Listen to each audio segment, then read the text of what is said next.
नमस्कार, शुभ संध्या, जय हिंद, जय भारत। और आप सभी परिचर्चा में आज शामिल हैं। और आज हमारे लिए दोहरी खुशी का समय है, दोहरी खुशी का वक़्त है। क्यों? क्योंकि आज हमारे 90 एपिसोड पूरे हो रहे हैं और पूरी टीम को बधाई, जो हमारे साथ कदम से कदम मिलाकर चल रही है और पिछले 90 हफ्ते से लगातार परिचर्चा हम लेकर आ रहे हैं निर्बाध, बिना किसी बाधा, बिना किसी रुकावट के। और ये हमारे लिए मीता जी बहुत बड़े सौभाग्य का दिन है कि आज और जब हम 90 एपिसोड लेकर आ रहे हैं तो 90 एपिसोड में हमने वो विषय चुना जिसके बारे में बहुत कम बातें हैं जो लोग जानते होंगे। हम जिस शख्सियत की बात कर रहे हैं, जिस उम्दा कलाकार की बात कर रहे हैं, और एक ऐसा व्यक्तित्व जिन्हें सबसे पहले मरणोपरांत भारत रत्न से नवाजा गया। और ये भी पहली बार ऐसा हुआ जब उन्हें भारत रत्न दिया गया। हम बात कर रहे हैं हमारे स्वतंत्र भारत के दूसरे प्रधानमंत्री, आदरणीय, परम आदरणीय, श्रद्धेय लाल बहादुर शास्त्री जी के बारे में। और हमारा जो विषय है आज, मेरे लाल हैं बहादुर। तो जब विषय आया और डॉक्टर पुष्पलता तनेजा जी हमारे साथ जुड़ गई हैं, बहुत बहुत अभिनंदन, स्वागत। जब विषय आया तो थोड़ी सी कंफ्यूजन जरूर रही होगी, लोग सोच रहे होंगे कि आखिर ये विषय किसके बारे में है। हालांकि थोड़ा खुलकर हमने इस विषय को नहीं रखा। हमने सोचा कि जब हम पटल पर इस बात को रखेंगे तो लगेगा कि हाँ भाई, इस तरह के विषय भी हम ला सकते हैं जो थोड़ा सा भ्रमित कर दें, लेकिन हम एक शानदार और जानदार व्यक्तित्व के बारे में आज बात करने आ रहे हैं। और बहुत कम लोगों को पता होगा कि लाल बहादुर शास्त्री जी एक ऐसे व्यक्तित्व थे जिन्होंने लाठी चार्ज को रोकने के लिए पानी के फव्वारे का इस्तेमाल करवाया पहली बार। जहां पर लाठी चार्ज होते थे, चोट लग जाती थी उस समय। और महिला कंडक्टरों की जो एक संख्या आई, वो भी उन्होंने उनके शासनकाल में। तो ये सब छोटी छोटी बातें हैं जो हम आज और भी बड़ी बड़ी बातें जानेंगे। ये तो बहुत छोटा सा वाकया है, जो महिला कंडक्टर की जो एक उनका जो पद आया वो उनकी वजह से ही आया। उन्होंने ही इसकी पहल की थी परिवहन मंत्रालय में जब वो थे। सुरेंद्र शर्मा सागर जी हमारे साथ जुड़ गए, बहुत बहुत अभिनंदन, स्वागत करती हूँ। और भारत रत्न मरणोपरांत मिलना थोड़ा सा दुखद लगता है। और एक भ्रांति ये भी है, हालांकि पता नहीं इसमें कितनी सच्चाई है, इसलिए हम इतिहासकार को लेकर आए हैं, हमारे आदरणीय डॉक्टर राकेश कुमार आर्य जी, जो इस बात की पुष्टि कर सकेंगे कि जो भी, अगर ये बात भ्रांति है तो वो भी इसकी पुष्टि हो, अगर सच्चाई है। 2 अक्टूबर को राष्ट्रपिता महात्मा गांधी जी का भी जन्म दिवस है और 2 अक्टूबर को हमारे भारत रत्न लाल बहादुर शास्त्री जी का भी जन्म दिवस है। किंतु मुझे लगता है कि कहीं ना कहीं लाल बहादुर शास्त्री जी के साथ कुछ तो साजिश जैसे शब्द का प्रयोग मैं नहीं करूंगी ऑनलाइन प्रोग्राम में, लेकिन उनके जन्मदिन को इतना बृहत रूप से नहीं मनाया जाता। और हम राष्ट्रपिता महात्मा गांधी के जन्मदिन को 2 अक्टूबर मानते हैं। ये भी एक विडंबना है हमारे इतिहास की। और बाकी बहुत सारी बातें हैं, हम भारत रत्न के बारे में बात करेंगे। और मुझे लगता है कि ये विषय उठाना आर्य जी इसलिए भी जरूरी था कि इतिहास के उन पन्नों को जरा खंगाला जाए जहां पर बहुत सारी जो चीजें हैं वो गड़बड़ हो रखी हैं। और आने वाली पीढ़ी को हम एक बार फिर जो अच्छी शिक्षा देना चाहते हैं, हम आने वाली पीढ़ी को जागरूक करना चाहते हैं।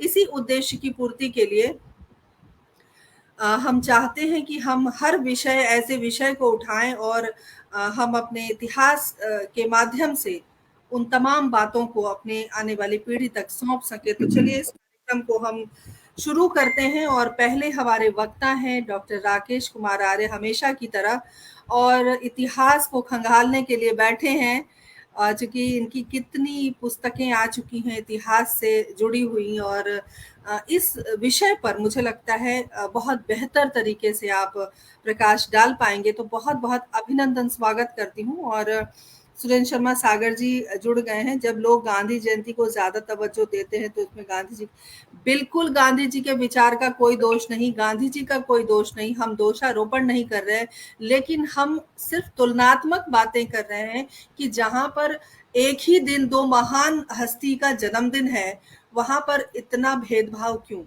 आर्य जी, स्वागत है। बहन वैभवी जी, सुनीता बुग्गा जी, डॉक्टर मीता गुप्ता जी और सभी सम्मानित श्रोतागण, मैं सोच रहा था कि आपने जो ये टाइटल रखा, मैंने अपनी एक पुस्तक में लिखा था, क्या प्यारा नाम है, लाल भी हैं, बहादुर भी हैं और शास्त्री भी हैं। तो जब मैंने देखा कि ये टाइटल उस भाव से जुड़ा हुआ दिख रहा है, तो मुझे आत्मिक प्रसन्नता हुई कि जो मेरा भाव है सो आपका भाव है। और आपने उस शब्द के साथ साथ उस व्यक्ति के व्यक्तित्व के साथ भी न्याय करते हुए आज का विषय दिया।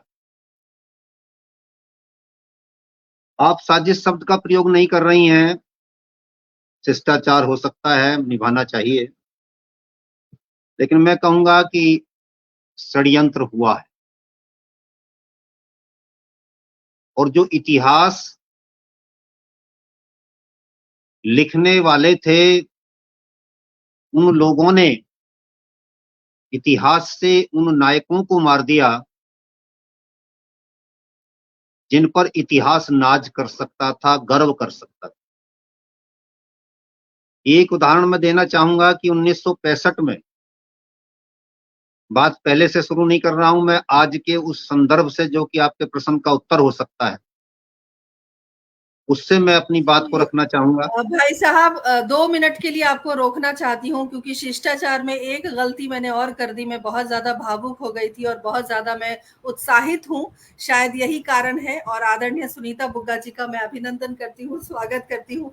आप शिक्षाविद हैं, लेखिका हैं, कवित्री हैं, बहुत अच्छी वक्ता हैं, और मैं क्षमा प्रार्थी हूँ। मैं बहुत ज़्यादा भावुक हो गई थी और खो गई थी अपने विषय में। और आदरणीय डॉक्टर मीता गुप्ता जी, आपको सुनने के लिए हमारे भाई साहब पहले से ही मौजूद हैं, जो आपके बहुत बड़े फैन हैं।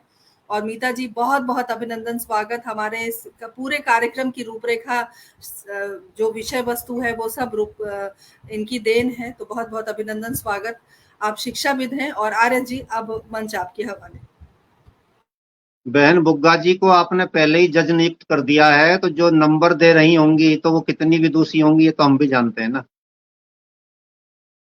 आपने उनको नियुक्ति दी है, बहुत अच्छा लगा। तो मैं कह रहा था कि 1964 में 9 जून को लाल बहादुर शास्त्री जी देश के दूसरे प्रधानमंत्री बने। 27 मई 1964 से 9 जून 1964 तक गुलजारीलाल नंदा जी ने देश के प्रधानमंत्री के दायित्वों का निर्वाह किया था। जब इनको देश का विधिवत प्रधानमंत्री बनाया गया, तो पंडित जवाहरलाल नेहरू की बहन विजयलक्ष्मी पंडित के दिमाग में एक बात थी कि 3 मूर्ति भवन में तो तेरा भाई ही सजता है, इसलिए इस भवन में कोई अदने से कद का छोटा सा फटे हाले से कपड़ों में रहने वाला, इस देश की आत्मा से जुड़कर चलने वाला,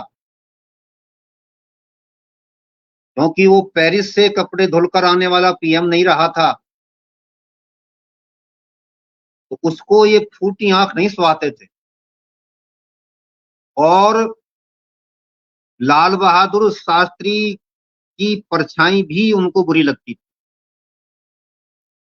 संयोग से वह भी उस समय तीन मूर्ति भवन में रह रही थी और ये प्रधानमंत्री के रूप में वहां रह रहे थे।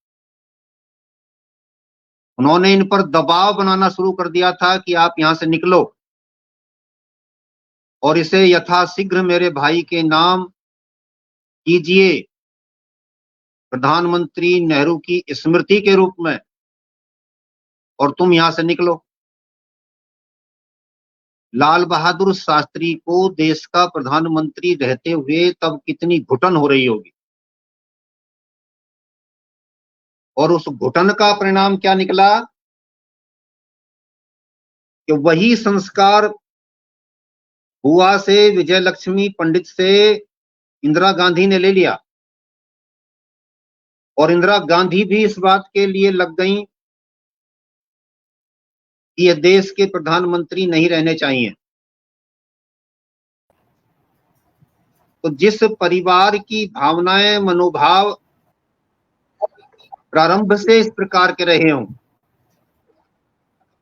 और जिनके हाथों में देश का इतिहास लिखना रहा हो, उनसे हम और आप ये कैसे उम्मीद कर सकते हैं कि वो इतिहास में इनको उचित स्थान दे सकते थे। ये इसलिए अन्याय हुआ, अन्याय की पृष्ठभूमि है और इसको षड्यंत्र ही कहा जाएगा।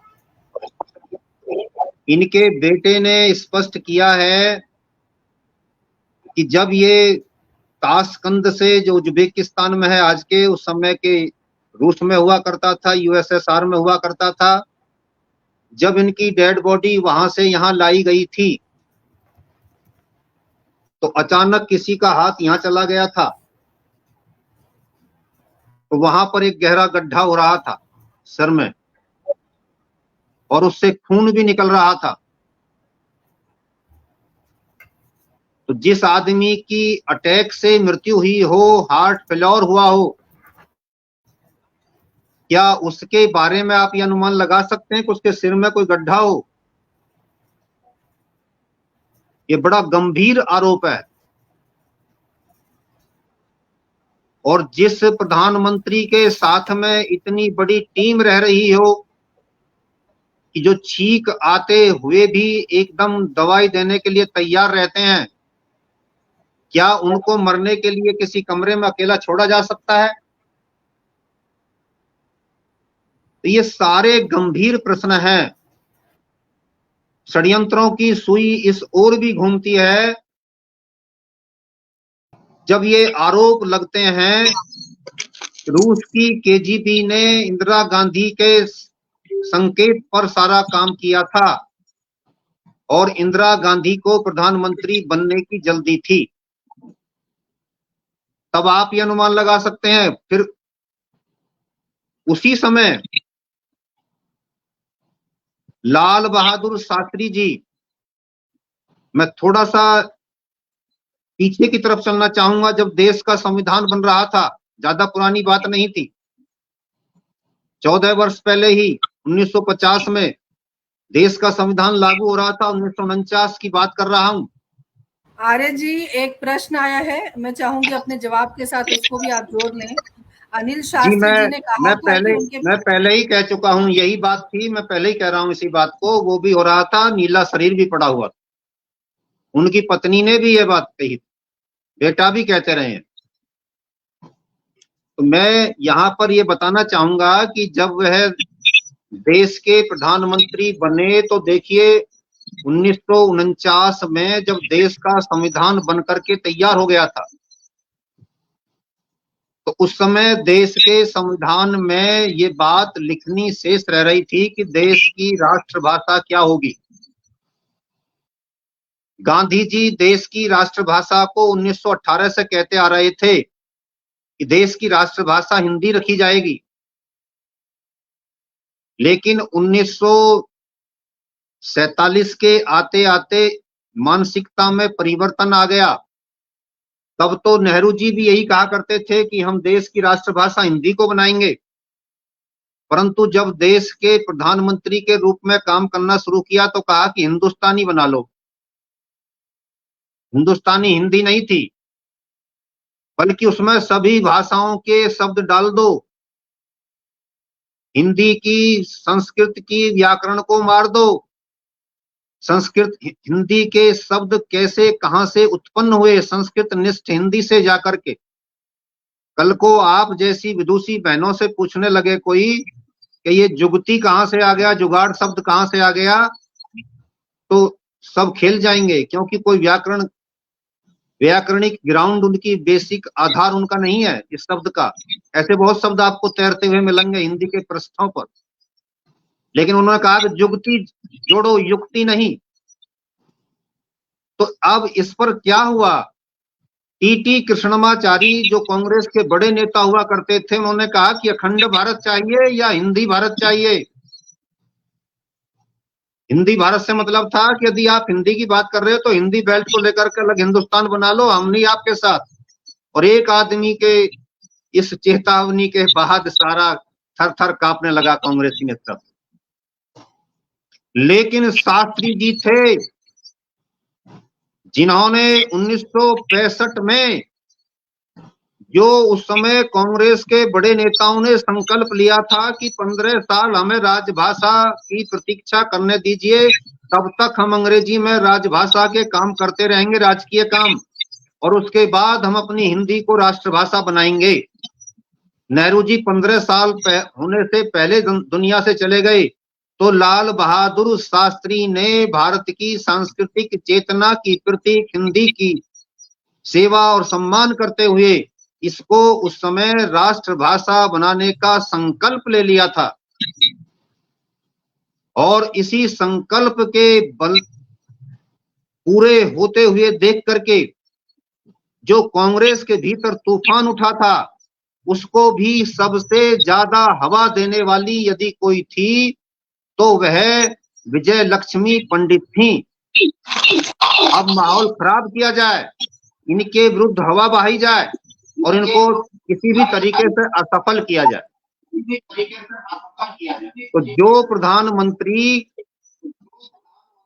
एक बड़ा काम करने की तैयारी कर चुका था, उसको कहीं ना कहीं इस तरीके से परास्त करने की तैयारी की गई। ये सारी मानसिकताएं बताती हैं कि किस तरीके से उनको असफल करने का प्रयास किया जा रहा था। और उन्होंने, जो अभी मैं देख रहा हूं स्क्रीन पर जो चीजें आ रही हैं, अपनी पत्नी के लिए, जब वो प्रधानमंत्री बने तो उनकी पत्नी ललिता शास्त्री जी के लिए बड़ी बड़ी कंपनियों के लोगों ने आकर के साड़ियां डाल दी थी। आजकल यही होता है, साड़ियां खरीदिए, सोफा खरीदिए, जो भी आप चीज चाहते हैं सर, बस आप बोल दीजिए, सब कुछ वैसा ही हो जाएगा। रातों रात करोड़ों का सामान आ जाता है, एक एमपी के घर में आ जाता, पीएम की तो बात छोड़िए। लेकिन बनारसी साड़ियों की कीमत उस समय 1500 रुपए, और ललिता शास्त्री साड़ियों को देख रही हैं, ये कितने की है, ये कितने की है, ये इतने रुपए की है, ये इतने रुपए की। बोली कि नहीं ये तो नहीं चाहिए। उन्होंने कहा मैडम आप बोल दीजिए ना, जो आप चाहें सो हम रख देंगे। तभी शास्त्री जी अपने कमरे से आ जाते हैं, आते हैं, क्या क्या कर रही हैं, कि ये साड़ियां खरीद रही हूँ। भाई कितने की है, क्या 1000 रुपए की, 1500 रुपए? अरे नहीं भाई हम इतने की नहीं खरीद सकते, 200-250 रुपए वाली दिखाओ। प्रधानमंत्री कह रहे हैं देश के, और वो कह रहे हैं सर नहीं ऐसी कोई बात नहीं, भाई हम नहीं लेंगे ऐसे। ललिता जी से बोले ललिता कितनी साड़ी चाहिए आपको? दो चाहिए तो 500 500 200 200-250 रुपए की साड़ियां दो दिलवा करके सामान उठवा आर्य दिया। जी, जिस बात को आप अभी कह रहे हैं उस बात की एक पुष्टि और आई है कि प्रधानमंत्री कार्यकाल में जब प्रधानमंत्री थे शास्त्री जी, तो उन्होंने एक कार खरीदी थी और उनकी फिर मृत्यु हो गई, तो उसका लोन जो 5000 रुपए महीना था वो उनकी पत्नी ने चुकाया। आजकल के प्रधानमंत्री या आजकल की जो राजनीति हो रही है उस हिसाब से बिल्कुल उलट बातें यहाँ देखने को मिल रही हैं। अभी आप जो कह रही थी कि एक जानदार और शानदार व्यक्तित्व के बारे में आज बात करेंगे, तब मैं सोच रहा था कि जानदार शानदार के साथ में ईमानदार भी लगा दूं। जी बिल्कुल। और डॉक्टर पुष्पलता तनेजा जी ने लिखा है कि इन्होंने उनकी डेड बॉडी देखी थी शास्त्री जी की, और वो ब्लू थी, बिल्कुल नीली थी। ये बहुत अच्छी बात है, बहुत अच्छा, बहुत अच्छा, सहमत। जी अपनी बात रखें। तो देखिए, मैं यहाँ पर एक बात से आज के विषय को जोड़ना चाहूंगा। जब शास्त्री जी संसार से गए तो उसके पश्चात एक फिल्म बन रही थी अमेरिका में, और फिल्म का नाम दिया गया था सिद्धार्थ। अब सिद्धार्थ का मतलब है सीधे कि महात्मा बुद्ध से संबंधित थी। तो उसका जो फिल्म निर्माता था वो उसके लिए जो उसमें रोल अदा करेगा सिद्धार्थ का, उसके लिए वो उचित पात्र खोज रहा था। उचित पात्र खोजने की जो एक प्रक्रिया चल रही थी उसमें अनेक लोगों ने आकर के साक्षात्कार दिया। तो उसका एक ही प्रश्न होता था प्रत्येक उम्मीदवार से कि आपकी खासियत क्या है। तो कोई कुछ बताता था, कोई कुछ बताता था। जो अंतिम प्रत्याशी वहां पर आया उससे भी यही प्रश्न किया गया, आपकी विशेषता क्या है और आपके भीतर ऐसी क्वालिटी क्या है। तो उसने कहा कि मैं भूखा रह सकता हूं, मैं भूखा रह सकता हूं, मैं मौन रह सकता हूं, और एक शब्द और उन्होंने कहा, भूखा रह सकता हूं, मौन रह सकता हूं, और तीसरा मैं याद आ जाएगा तो बताऊंगा। देखिए, शास्त्री जी ने वो कहते हैं इनके जीवनीकार कि जब वह देश के एक मंत्री थे तो मैं इन्हें प्यार नहीं करता था, इनके प्रति कोई आदर का सत्कार का भाव मेरे दिल में नहीं था।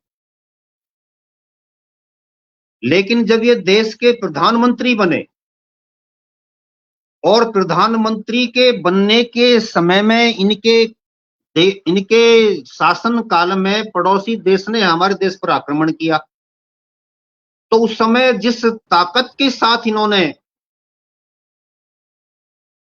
देश का नेतृत्व किया, जिस मनोबल के साथ इन्होंने देश को नेतृत्व दिया, उसने ये साबित कर दिया कि शास्त्री जी के अंदर वो गुण थे जो वो फिल्म निर्माता अपने सिद्धार्थ में ढूंढ रहा था। मैं मौन रह सकता हूं, मैं भूखा रह सकता हूं, मैं प्रतीक्षा कर सकता हूं, कभी फालतू बोलना नहीं। और भूखा रहने की बात यह थी कि जब अमेरिका ने कह दिया कि अनाज नहीं देंगे, तो कहा कि सारा देश एक दिन व्रत रखेगा और एक दिन के व्रत से हम दूसरे दिन खाना खाएंगे। क्या कमाल था। सारे देश ने खड़े होकर के कहा जो शास्त्री जी कह रहे हैं हम उनके साथ हैं। लोगों से कहा कि अपने छत पर भी गेहूं बोइए। हरित क्रांति को कितना विशाल स्वरूप दे दिया। बेलों को छतों पर बुआना शुरू किया और देश को स्वाभिमान के साथ 18 महीने में खड़ा करके दिखाया। तनिक कल्पना कीजिए कि 1962 में जो देश चीन के हाथों पिटा था और पिटते समय देश के नेता ने सारे देश को रुलाया था, ऐ मेरे वतन के लोगों जरा आंख में भर लो, पानी आ जाओ, रोएंगे, हम भी रोएंगे, तुम भी रो, सब रोते हैं। क्यों रोते हैं? कि चीन ने हमको पीटा है। बालक हो गई, मां के आंचल में जाकर के रोने के लिए खड़े हो गए। शर्म नहीं आती? राष्ट्र रोता है कभी? अरे राष्ट्र तो जागता है, दहाड़ता है और उसके साथ आगे बढ़ता है। मौन रह करके लाल बहादुर शास्त्री ने दिखाया कि राष्ट्र रोता नहीं है बल्कि दहाड़ता है, और दहाड़ने का उन्होंने कर्म करके दिखाया। जब अय्यूब पाकिस्तान का प्रधानमंत्री, राष्ट्रपति, बार बार अपने देश के लोगों को ये झूठ बोल रहा था कि पाकिस्तान की सेनाएं हिंदुस्तान के लाल किले पर जाने ही वाली हैं, पाकिस्तान का झंडा हिंदुस्तान के लाल किले पर चढ़ने ही वाला है, तब लाल बहादुर शास्त्री युद्ध के 12वें 14वें दिन अचानक जाकर के लाहौर में खड़े हो जाते हैं। हमारे देश के सैनिक जो अग्रिम मोर्चे पर लाहौर में काम कर रहे थे, वो अपने बीच देश के प्रधानमंत्री को देख करके हक्के बक्के रह जाते हैं। वैसे नहीं, केवल एक सुरक्षा कारणों से हमारे प्रधानमंत्री अचानक यहां पर क्यों आ गए। कहते हैं कुछ नहीं होना, जल्दी आइए सभी। मंच बनाया जाता है, लाल बहादुर शास्त्री टैंक पर खड़े होकर के ललकारते हैं, और टैंक पर ललकारते हुए देश का प्रधानमंत्री कहता है कि मेरा देश आज रो नहीं रहा है, आज मेरा देश दहाड़ रहा है, और पाकिस्तान की सरजमीन पर दहाड़ रहा है। पाकिस्तान का राष्ट्रपति ये कान खोल करके सुन ले, दुनिया के लोग इस बात को ध्यान करके सुन लें कि उसकी सेनाएं भारत के लाल किले के पास तक फटकने नहीं पाएंगी, और मुझे देख लें कि मैं कहां से खड़ा होकर के अपने सैनिकों को संबोधित कर रहा हूं। अपने ऊपर हंसना भी उनको आता था, और उन्होंने वहां पर अपने ऊपर हंसी का फव्वारा भी छुड़वाया था सैनिकों से। कहा था कि लोग कहते हैं कि मेरा छोटा कद है, छोटा कद है। आज पाकिस्तान का राष्ट्रपति भी देख ले कि मेरा कितना ऊंचा कद है, कि मैं आपके देश के भीतर अपने देश के टैंक पर खड़ा होकर के देश को संबोधित कर रहा हूं। ये था फौलादी नेतृत्व, जो छोटे कद का करके बदनाम किया गया, छोटा सा टाइम पीरियड दे करके उसका टाइम पीरियड छीना गया।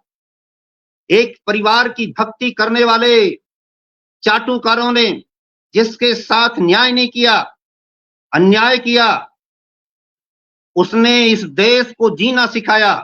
मात्र 3 साल पहले 1962 में पिटता हुआ देश 1965 में इस स्थिति में आ गया कि पाकिस्तान को उसके घर में जाकर के पीटा। ये किसके कारण हुआ था?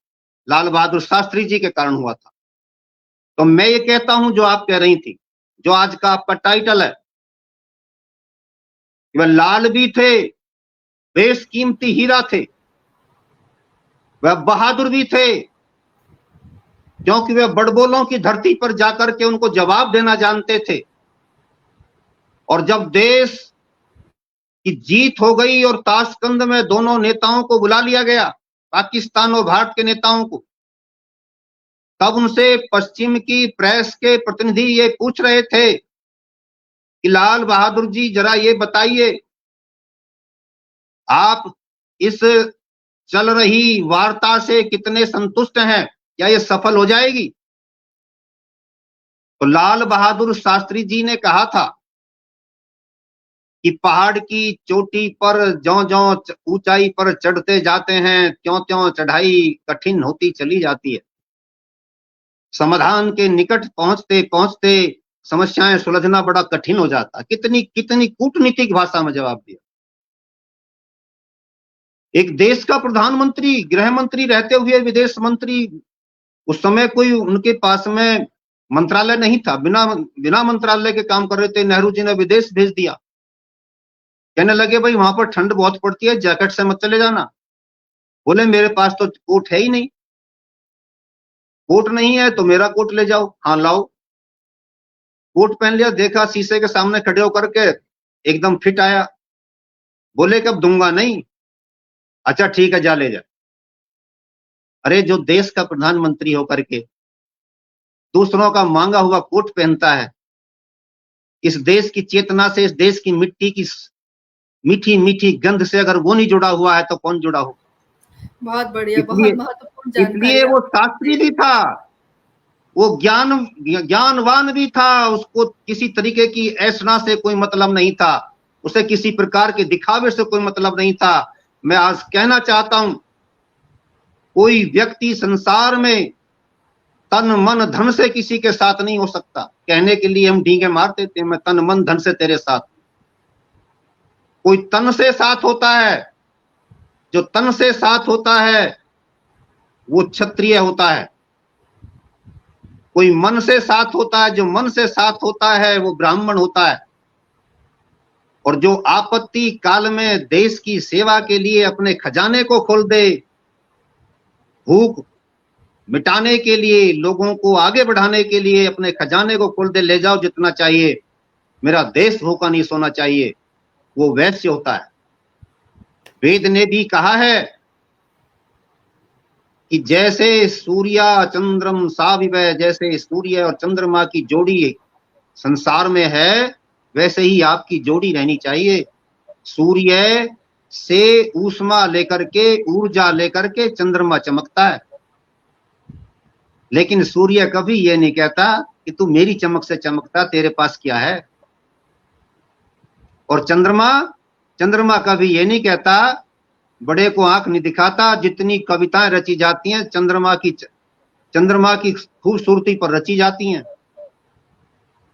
आप भी सारी कवित्री बैठी हैं, जितनी रची होंगी, बड़ा जकर आया होगा चांद का। तो चंदाई मामा दूर के बताए, सूर्य मामा तो बहुत दूर का है, लेकिन उसको कोई नहीं कहता, सब उसके गीत गाते हैं। तो वो कभी इससे इतना प्रफुल्लित नहीं होता। ये आपके शास्त्री के भीतर घटती है चीज। वो कभी इससे इतना प्रफुल्लित नहीं होता कि लोग मुझे चाहते हैं, तुझे तो चाहते ही नहीं। कभी ताना नहीं देता इस बात पर।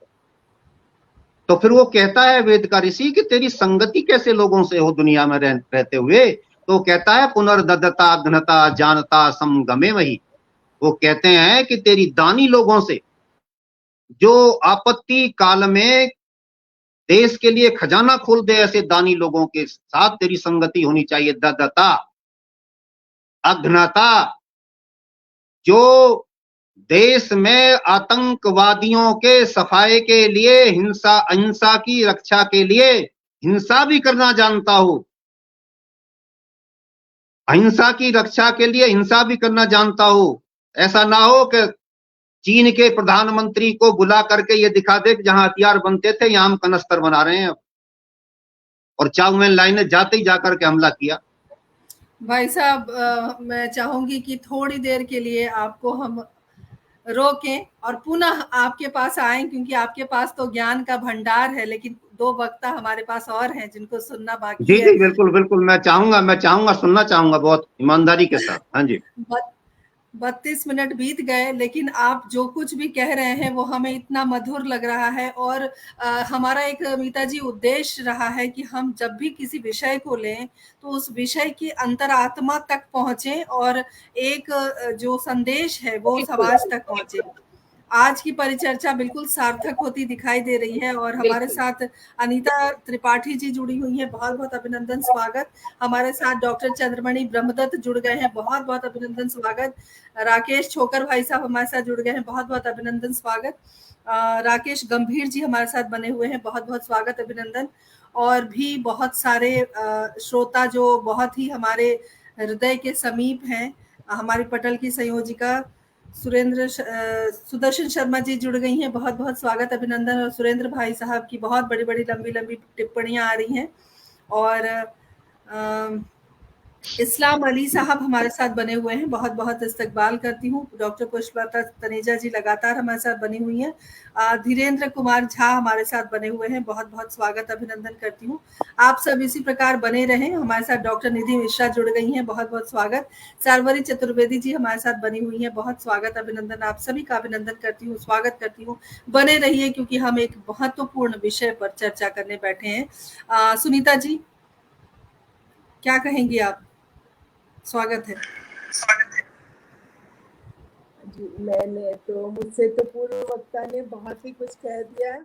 अब मुझे लगता है मेरे लिए तो कुछ बचा ही नहीं है। इतना उनका ज्ञानवर्धक और जिसको कहते हैं ना, बहुत ज्यादा गंभीरता से इन्होंने स्वाध्याय किया हुआ, उनके ऊपर रिसर्च किया हुआ था पूरा, और बहुत ही सुंदर माननीय आर्य जी ने प्रस्तुत किया अपने विचार।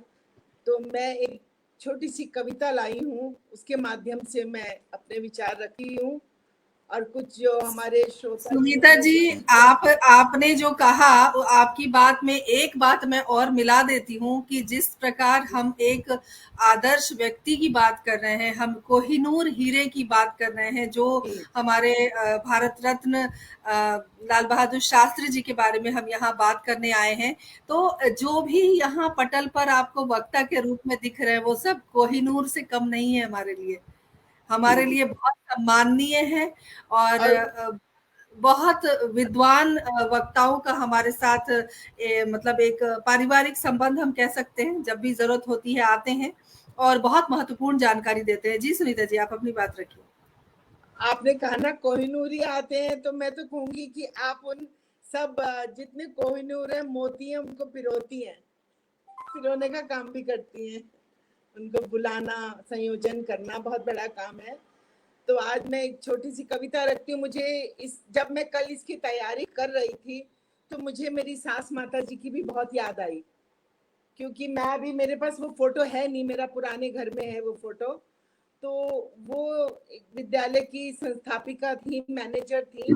तो जब ये युद्ध हुआ था तो उस समय वो 2 सोने की चूड़ियां देने के लिए गई थी प्रधानमंत्री निवास पे। तो उन्होंने अपनी 2 सोने की चूड़ियां दी थी और उनके साथ पूरी एक ग्रुप की फोटो है शास्त्री जी के साथ।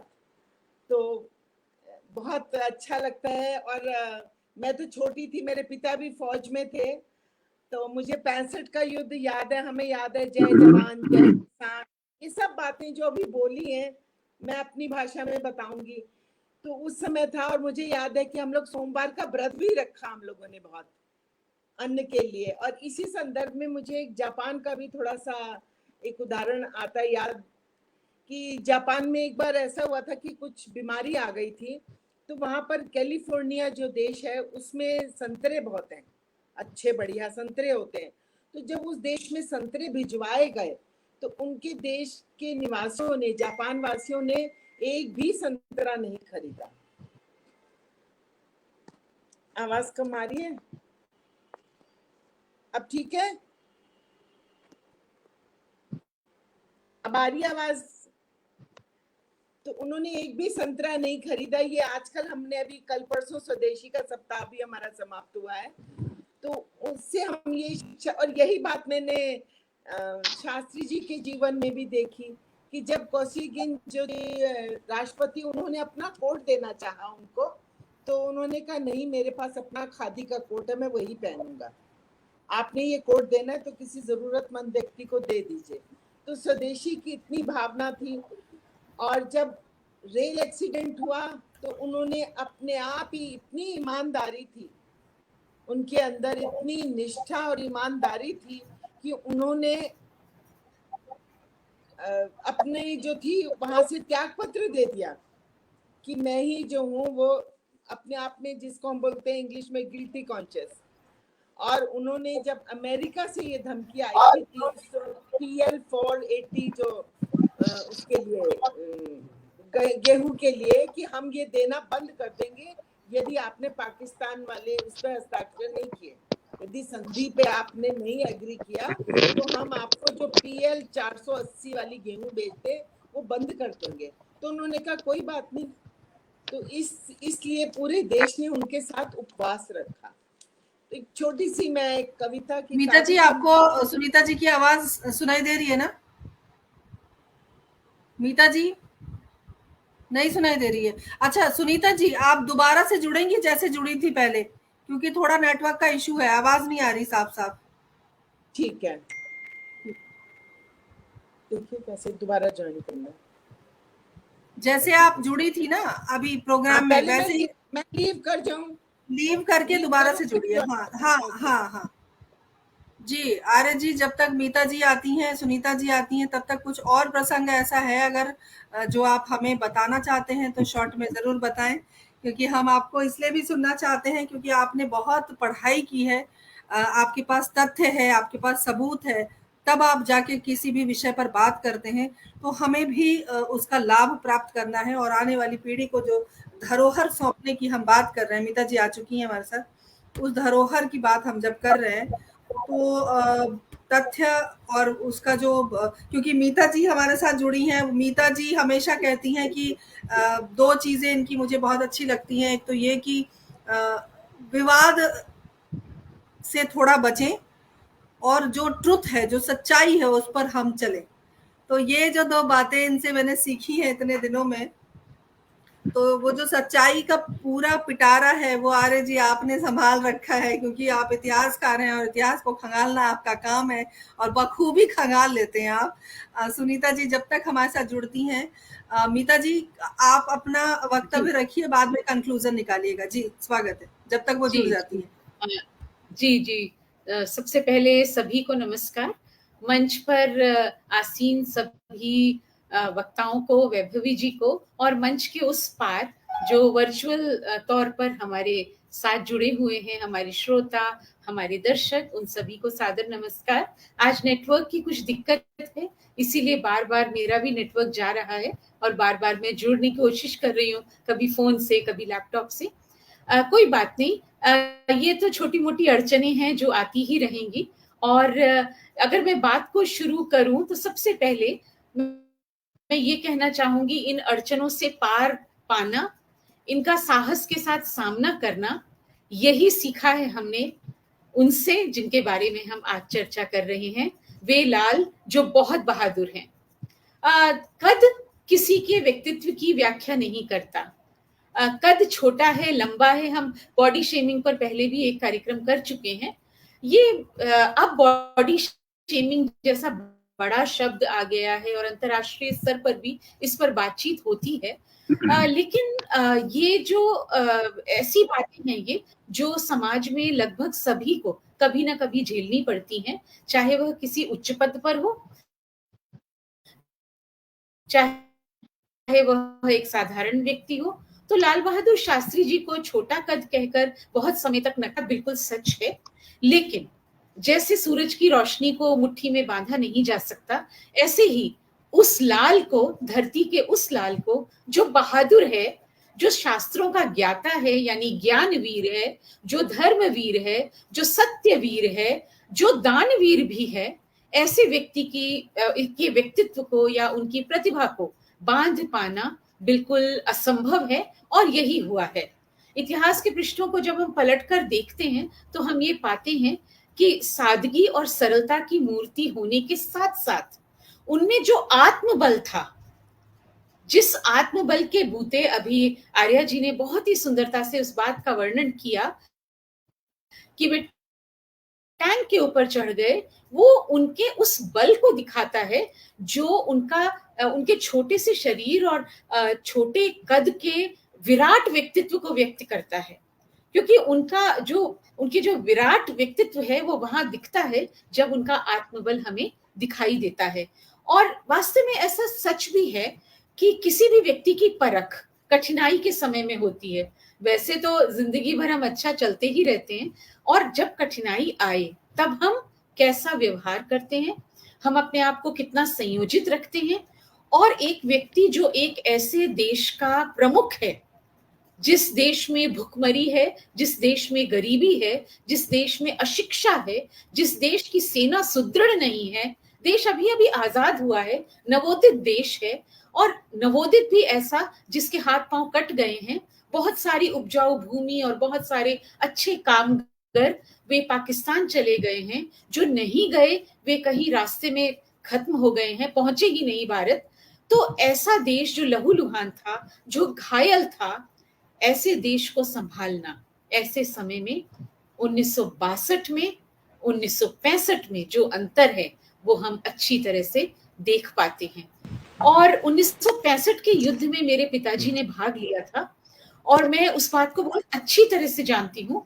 वे उस समय अमृतसर में पोस्टेड थे, और अमृतसर जो है वो बिल्कुल बॉर्डर, वाघा बॉर्डर हम सभी जानते हैं। तो वहां की किस्से कहानियां वो बाद में सुनाया करते थे जब हम थोड़े बड़े हो गए और उनको युद्ध सेवा मेडल मिला और वो बहुत सारे उनको सम्मान मिले, तो वो हमें कहानियां सुनाया करते थे। तो शास्त्री जी की कहानी भी उसमें होती थी। मैं छोटी थी तो मैं शास्त्री जी ऐसा कोई बोलता था तो मैं समझ नहीं पाती थी, क्योंकि शास्त्री जी कहने पर मेरे संस्कृत पढ़ाने वाले जो हमारे शिक्षक थे वो भी शास्त्री जी थे, तो मेरे चेहरे के मतलब मेरे सामने उनका चेहरा आता था। फिर जब जिस जैसे मैं बड़ी होती गई तो मैंने समझा कि एक ऐसा कर्मनिष्ठ व्यक्ति, ऐसा धर्मनिष्ठ व्यक्ति, ऐसा विद्वान व्यक्ति जिसने देश को एक नई दिशा और दशा दी। बताइए, कह दिया एक समय का भोजन छोड़ दो, और खुद भी छोड़ दिया, कह दिया जय जवान जय किसान और हरित क्रांति ला दी।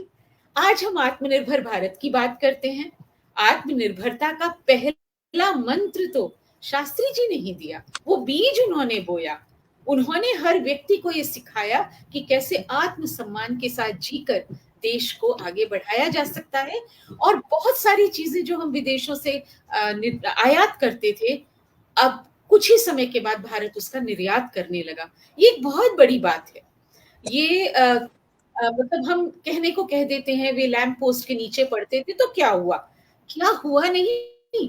उनकी जिजीविषा देखिए, उनकी वो जद्दोजहद, उनका वो मादा देखिए कि वो लैंप के नीचे पढ़ सकते थे क्योंकि वे पढ़ना चाहते थे, वो देश को एक दिशा देना चाहते थे, इसलिए वो कुछ भी कर सकते थे। लेकिन जैसा कि आमतौर पर कह दिया जाता है कि अच्छे लोगों को ईश्वर जल्दी बुला लेते हैं, पर वे अपने सत्कर्मों से, वे अपने प्रभाव से हम सबके हृदयों में हमेशा हमेशा जीवित रहते हैं। ऐसे ही हैं शास्त्री जी। मैं एक बात यहाँ और जोड़ना चाहूंगी, इसके बाद शायद सुनीता जी कुछ कहना चाहती हैं, उनका वक्तव्य बीच में रह गया था। जब हम 2 अक्टूबर को गांधी जयंती और शास्त्री जयंती दोनों साथ साथ मनाते हैं, बहुत लंबे समय तक मैंने ऐसा महसूस किया, अब तो मुझे नहीं लगता ऐसा, लेकिन बहुत लंबे समय तक मैंने ऐसा महसूस किया कि क्योंकि गांधी जी का व्यक्तित्व जो है वो बरगद की तरह है और उनकी पहुंच हर जगह है, चाहे वो शिक्षा हो, चाहे सामाजिक सुधार हो, चाहे ज्ञान की बातें हो, चाहे भाषा की बात हो, मतलब उनका दखल हर जगह है। और शास्त्री जी गांधी जी के शिष्य रहे, सत्याग्रह आंदोलन में भाग भी लिया, लेकिन नाबालिग थे तो छोड़ दिए गए, तो वो वहां से उनकी यात्रा गांधी जी के प्रभाव से और उनके अनुसरण करते हुए बीती। तो बहुत लंबे समय तक मैं ये मानती रही और मुझे ऐसा लगा भी, शायद मेरी बात से कुछ लोग सहमत भी होंगे, कि क्योंकि वटवृक्ष की तरह हैं गांधी जी, शास्त्री जयंती कहीं पीछे दबती चली गई और कहीं ऐसा हमें लगा कि हम गांधी जयंती, गांधी जी का आदर मैं भी बहुत ज्यादा करती हूँ और मैं ऐसा मानती हूँ कि उनके वचन और उनके कर्म से ही। नीता जी, आपने मेरे मन की बात कह दी यहाँ पर, और ये हमारे आने वाली पीढ़ी को बताना बहुत जरूरी है। जी जी जी जी, तो आप अपनी कहीं बात। वो ऐसा लगा हमें ऐसा लगा, मुझे ऐसा लगा बहुत लंबे समय तक कि हम शास्त्री जी को कहीं भूलते जा रहे हैं और हमें भूलना नहीं है। वो दूसरे प्रधानमंत्री के एक टैग में, एक फ्रेम में हम उन्हें बंद नहीं कर सकते। जैसा मैं पहले कह चुकी हूँ, उनका व्यक्तित्व बहुत विराट है, वो बहुत पढ़ते थे। जो व्यक्ति पढ़ता है, मेरा ऐसा मानना है, जिंदगी भर पढ़ते रहे वे, मेरा ऐसा मानना है कि जो व्यक्ति पढ़ता है उसका बौद्धिक जो क्षितिज होता है वो बहुत बड़ा होता है और उसके मन में जैसे हम आज वसुधैव कुटुंबकम की बात करते हैं, वो भावना उसके मन में होती है। वो सौहार्द के साथ जीना जानता है, वो सद्भावना अपने मन में भी रखता है और सभी देशवासियों के प्रति और विदेशों में भी उनकी नीतियों को बहुत ज्यादा आज भी सराहा जाता है। तो मेरा सभी से ये बहुत ही विनम्र अनुरोध है कि गांधी जी एक वटवृक्ष हैं निश्चित तौर पर, वे महात्मा हैं, वे राष्ट्रपिता हैं, वे बापू हैं, लेकिन हमारा लालों में लाल एक और है जिसे हम लाल बहादुर कहते हैं, हम उन्हें न भूलें। वो बहादुर है, वो मन से बहादुर है, वो तन से बहादुर है, वो इच्छाओं से बहादुर है, वो संदेश से बहादुर है, वह अपने कर्मों से बहादुर है, वह अपने धर्म से बहादुर है, वह प्रेरणा के रूप में बहादुर है। तो बहादुर ही बहादुर है, इसलिए कभी न।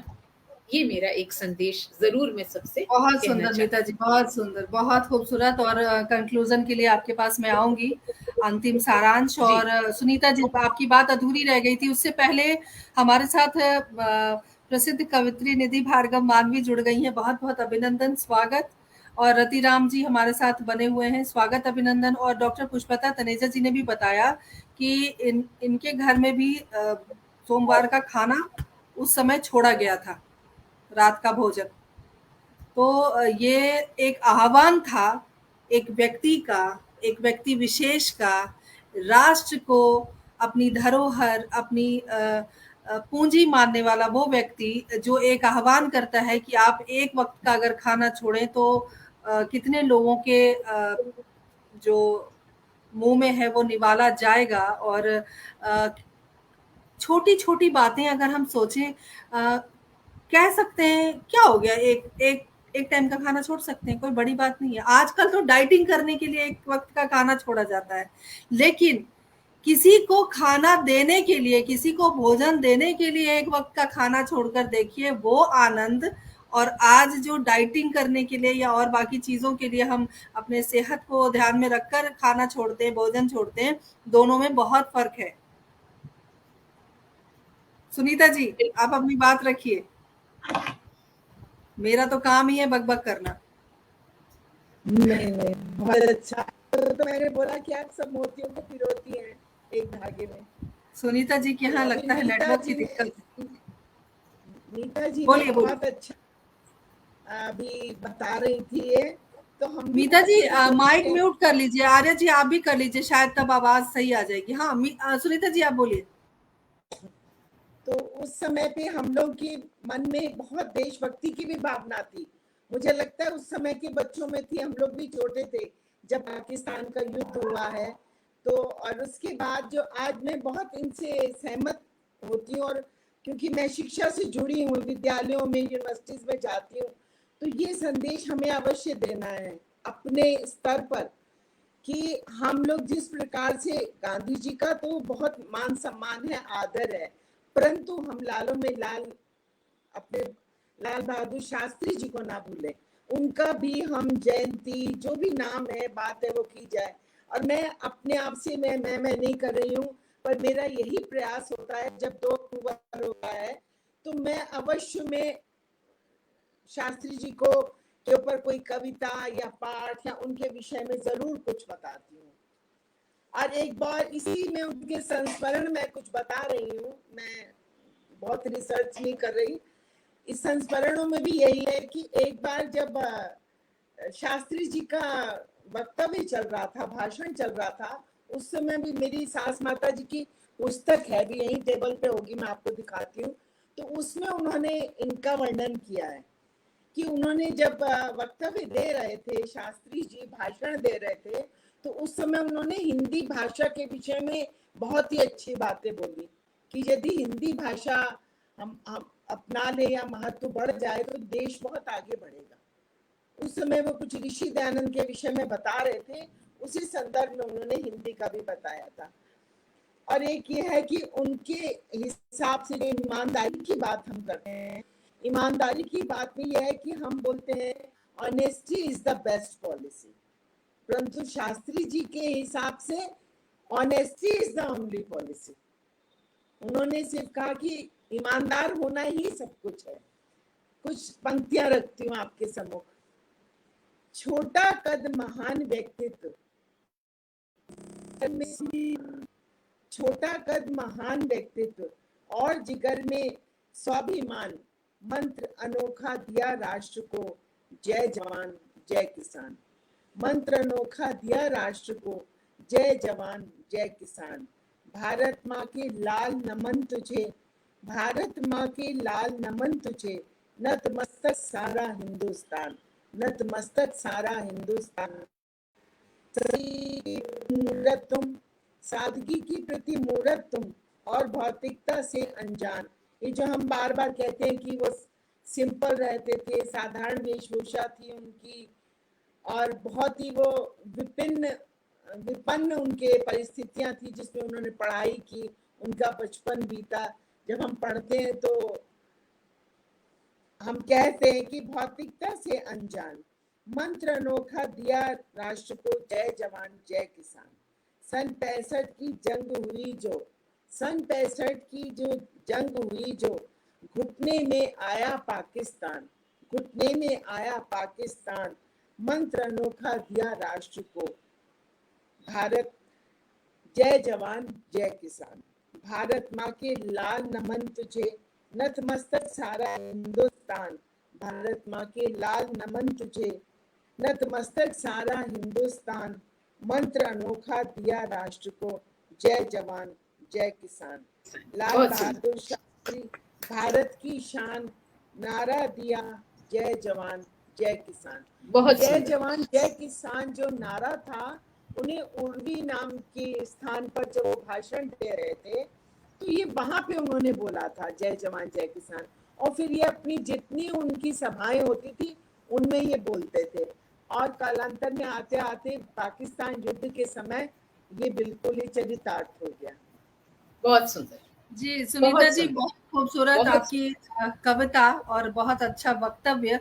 हमारे साथ रेखा जी जुड़ गई हैं, उन्होंने बड़ा सुंदर वक्तव्य यहाँ पर कितनी मेहनत से टाइपिंग की होगी, मैं बताना चाहती हूँ। आदरणीय आप सभी महानुभावों को सादर प्रणाम। जय जवान जय किसान का नारा देने वाले महान प्रधानमंत्री शास्त्री जी के पार्थिव शरीर को देखकर पाकिस्तान के राष्ट्रपति अयूब खान ने कहा था कि यहाँ उस महान व्यक्ति का पार्थिव शरीर है जो पाकिस्तान और भारत की समस्याओं को बहुत जल्द दूर कर सकते थे। एक और वक्तव्य है कि जब उनके बेटे ने उन्हें मिली इम्पाला कार का इस्तेमाल किया तो उन्होंने निजी उपयोग के हिसाब से पर किलोमीटर में पैसे दिए। ये तो ऐसे 14 व्यक्तित्व किलोमीटर की की हम बात कर रहे हैं, कैसे 14 व्यक्तित्व की हम किलोमीटर बात चली थी कर रहे गाड़ी। हैं। कोहिनूर हीरा भी मुझे लगता है छोटा पड़ गया है आज उनके कद के आगे। और हमारे साथ अच्छा संजय जी ने भी, अमिता जी एक संदेश भेजा है कि शास्त्री जी शिक्षा के प्रति उत्साहित और बहुत इतने साहसी थे कि सर पे किताब बांध कर वो नदी पार किया करते थे स्कूल जाने के लिए। सबसे बड़ी बात क्या है अमिता जी, मुझे लगता है कि हम जिस परिचर्चा को लेकर आज आए हैं और एक खास व्यक्तित्व के बारे में जो आज हम चर्चा कर रहे हैं, कहना बहुत आसान है कि आप लैंप पोस्ट पे पढ़ रहे हो, आप सर पे पुस्तक लेकर आप नदी पार कर रहे हो, ये सब ना कहानियों जैसा लगता है, लेकिन यही कहानी हमारी बिल्कुल, आने वाली बिल्कुल, पीढ़ी को सुदृढ़ कर सकती है। बिल्कुल, और बिल्कुल। आर्या जी कुछ कहना चाहेंगे उन्होंने आप? पढ़ा जी, जी, जी मिता जी। नहीं आर्या जी पहले बोल लें फिर मैं। आर्या जी म्यूट हो गए हैं, मैं उनको अनम्यूट करती हूँ। 1 मिनट, 1 मिनट, 1 मिनट। जी, जी ओके, आर्या जी। हाँ जी, हाँ जी। एक सज्जन ये भी कमेंट कर रहे थे कि नेहरू जी ने इस देश के लिए बहुत कुछ किया है। वो शायद आप नहीं देख पाई हैं, नहीं, मैं देख पाई हूँ। मैं आपको लेकिन दोबारा यहाँ पर उन्होंने क्या किया था, इसी पर चर्चा हो रही है। तो मैं कहना चाहूंगा बहुत संक्षेप में, एक शायर के शब्दों में, आपने सुना होगा, बहुत मशहूर शेर है, तू ये रहा इधर संदेश। तू तू इधर उधर की बात न कर, तू इधर उधर की बिल्कुल, बात न कर, यह बता कि काफिला क्यों लुटा। आज का शाबाश, प्रश्न जो है समसामयिक और मार्मिक है, उस पर चर्चा करो। किसने क्या कहा और किसने क्या किया, इस पर कोई कमी नहीं निकाल रहा किसी में, बिल्कुल, लेकिन बिल्कुल, किसके साथ क्या हुआ। तू इधर उधर की बात न कर, यह बता कि काफिला क्यों लुटा। मुझे रहबरों से नहीं गरज तेरी रहबरी, मुझे रहजनों से नहीं गरज तेरी रहबरी का सवाल। बिल्कुल, बिल्कुल, बहुत सुंदर, ये बहुत बात ही यहाँ सुंदर। पर इन पर लागू होती है। दूसरी बात यह है, फिर किसी शायर ने कहा है, क्योंकि समय का ध्यान रखते हुए मैं उसको भी मैं शायर की पंक्तियों में कहूंगा, मैं लोगों से मुलाकातों के वो लम्हे याद रखता हूं, मैं लोगों से मुलाकातों के वो लम्हे याद रखता हूं। ये कवियों का मंच है, इसलिए प्रयोग कर रहा हूं। हमारे छोकर साहब भी ये कहेंगे कि कवियों के बारे में कुछ नहीं कहा। तो मैं लोगों से मुलाकातों के वो लम्हे याद रखता हूं, कुछ और भूल भी जाऊं तो वो लहजे याद रखता हूं। बहुत सुंदर, इस शैली में बहुत किसने क्या बोल दिया था, कुछ बिल्कुल, भूल भी जाऊं तो वो लहजे याद रखता हूं।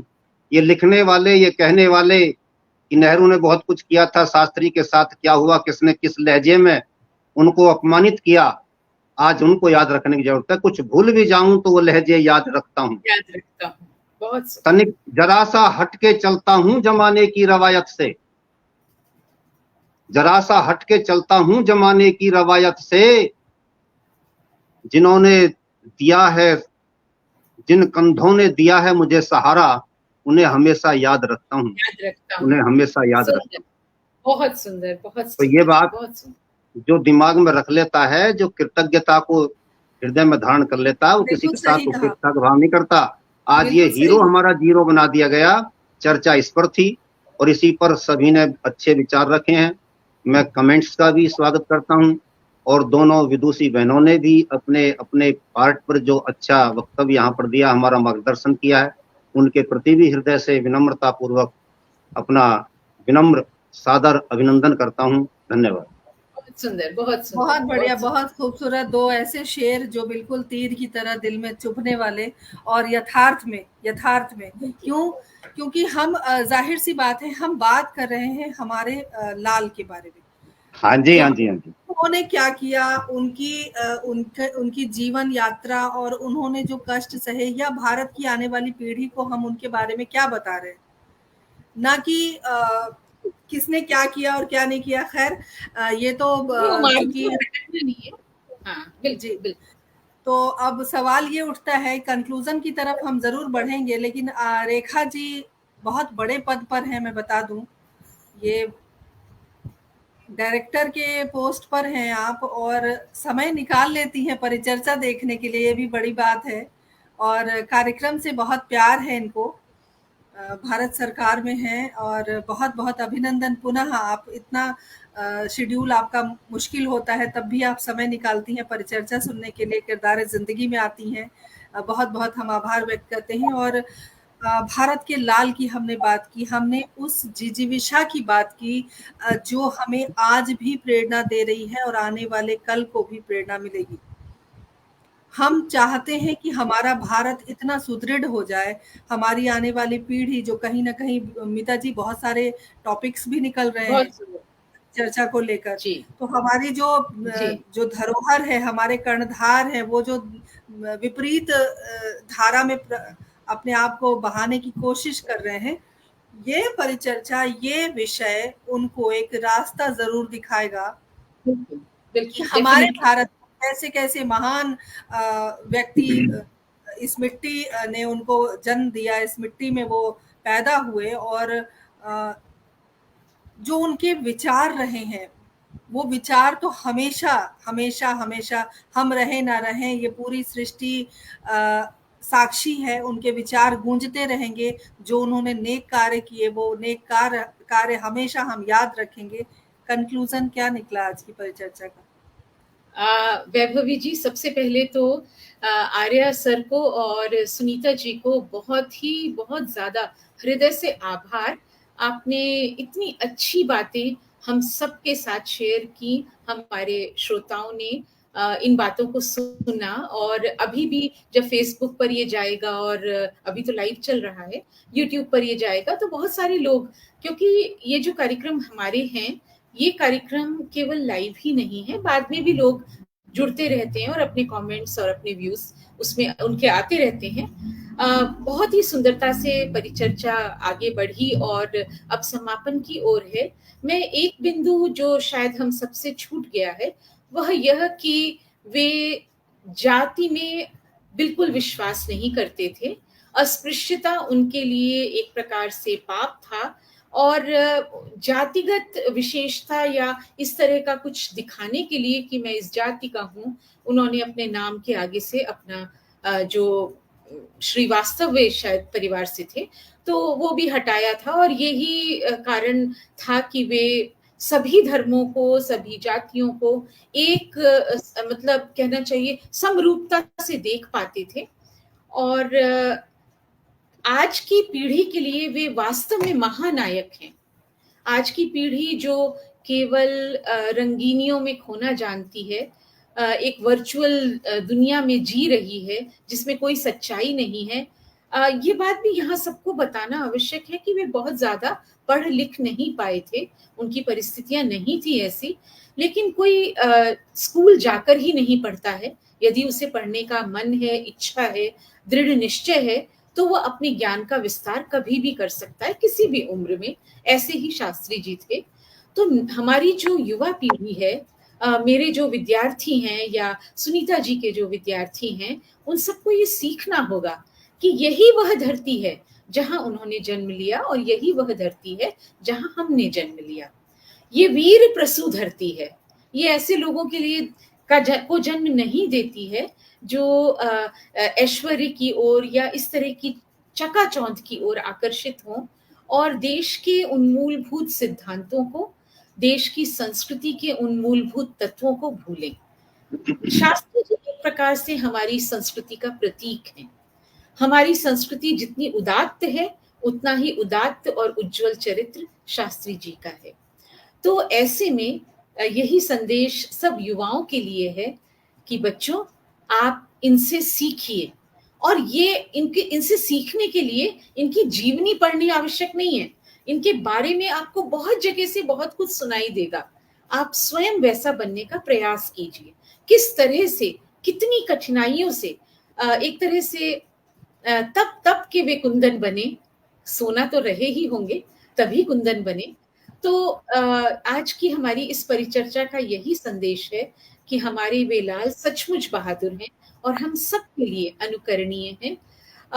जीवन में बहुत सारे महापुरुषों के बारे में हम सुनते हैं, हर एक की अपनी खासियत होती है, विशेषता होती है, पर शास्त्री जी के बारे में अगर मैं कहूँ तो कोई ऐसी विशेषता नहीं है जो उनमें नहीं थी और जो हमारे लिए अनुकरणीय नहीं है। सभी हर तौर पर आप देखें तो वे महान हैं, और हम सबकी ओर से उनको फिर से 2 अक्टूबर को तो हमने श्रद्धांजलि दी ही थी, आज फिर हम श्रद्धांजलि देते हैं, हृदय से उनका आभार व्यक्त करते हैं कि वे इस धरती पर जन्मे जहां उनके बाद हमें जन्म लेने का अवसर मिला, और ये देश हमेशा उनका ऋणी रहेगा।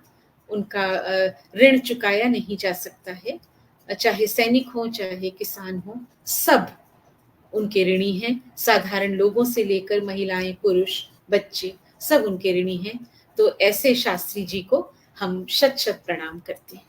बहुत खूब मीता जी, बहुत बहुत आभार। डॉक्टर राकेश आर्य जी, बहुत आभार आपका व्यक्त करती हूँ। समय समय पर आप आते हैं और अपने ज्ञान के प्रकाश से हमारे पटल को इतना उज्जवल, इतना दीप्तिमान बना देते हैं। मैं क्या कहूँ, शायद शब्द कम पड़ जाते हैं। और सुनीता बुग्गा जी, पहली बार आप हमारे परिचर्चा से जुड़ी हैं, आपका बहुत बहुत आभार व्यक्त करती हूँ हमसे जुड़ने के लिए और शानदार वक्तव्य के लिए।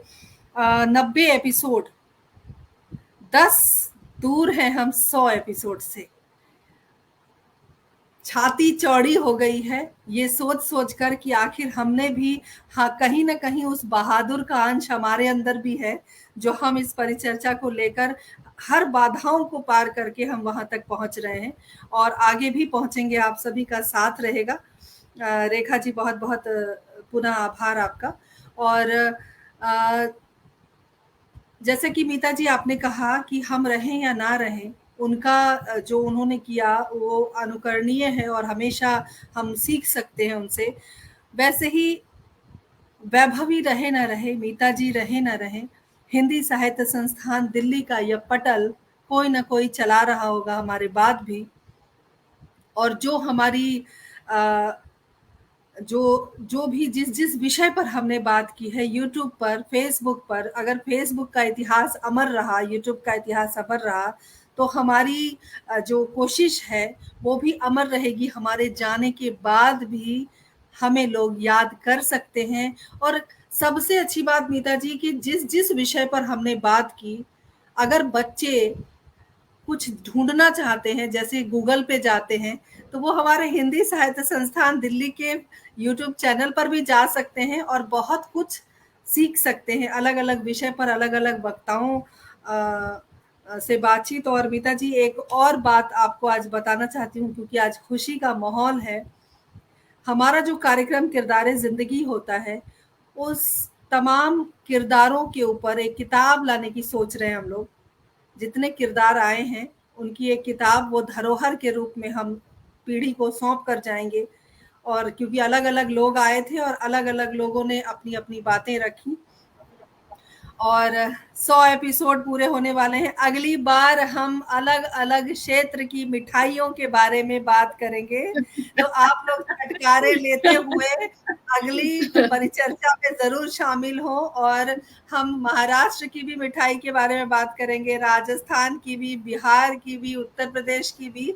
तो जो मिठाई के शौकीन है वो सब जरूर हमारी अगली परिचर्चा का इंतजार करें। तमाम मिठाई के शौकीन सभी होते हैं।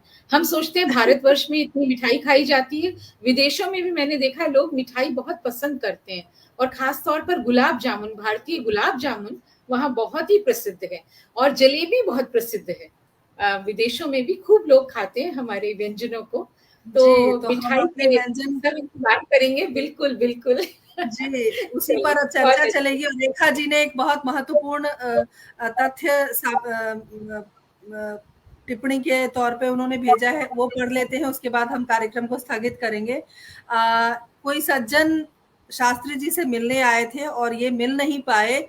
उन्हें जब पता चला कि वो बस स्टॉप पर गया हुआ है, तो वो पीछे-पीछे बस स्टॉप तक गए। ये इनकी क्या बात, थी, क्या बात। सादगी थी, और इनका जो उज्जवल व्यक्तित्व है वो इसी से पता चलता है। इसी के साथ आज की परिचर्चा को हम यही स्थगित करते हैं। अगली बार मिठाई खाने के लिए आप सभी जरूर उपस्थित रहिए, और सभी तमाम सुधी जनों का हृदय से आभार व्यक्त करती हूँ। राकेश आर्य जी, जी जी बेटा जी।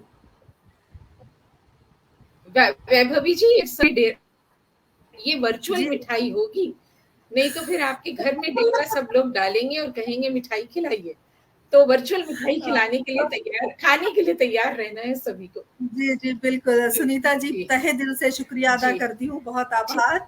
और कार्यक्रम को हम यहीं स्थगित करते हैं, अगली बार मिलते हैं। तब तक के लिए आज्ञा दीजिए। नमस्कार, शुभ रात्रि, जय हिंद, जय भारत।